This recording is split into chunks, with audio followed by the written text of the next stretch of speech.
তবে সব ছাপিয়ে আলোচনায় জামায়াতের পক্ষে নির্বাচনী প্রচারণায় নেমেছেন ঢালিউড সুপারস্টার শাকিব খান। সামাজিক যোগাযোগ মাধ্যমে ছড়িয়ে পড়েছে এমন একটি ফটো কার্ড যা রীতিমতো ভাইরাল নেট দুনিয়ায়। এদিকে কার্ডটি প্রকাশ্যে আসতে শুরু হয়েছে নানা জল্পনা কল্পনা।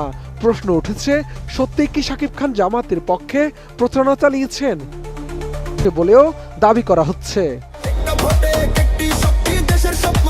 হঠাৎ এই ধরনের ভুয়া প্রচারণায় ঢালিউড সুপারস্টার শাকিব খান নিজেও বিব্রত।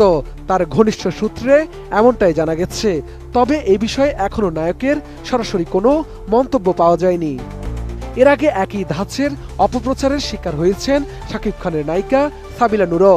2 দিন আগে তার নামেও একটি ভুয়া ফটো কার্ড ভাইরাল হয়, যেখানে তাকেও চলতি ভোটের মাঠে জামায়াতের পক্ষে প্রচারণায় যুক্ত দেখানোর চেষ্টা করা হয়েছে। এ বিষয়ে সাবিলা নূর প্রতিক্রিয়ায় সবাইকে বিভ্রান্তকর ও ভুয়া প্রচারণা থেকে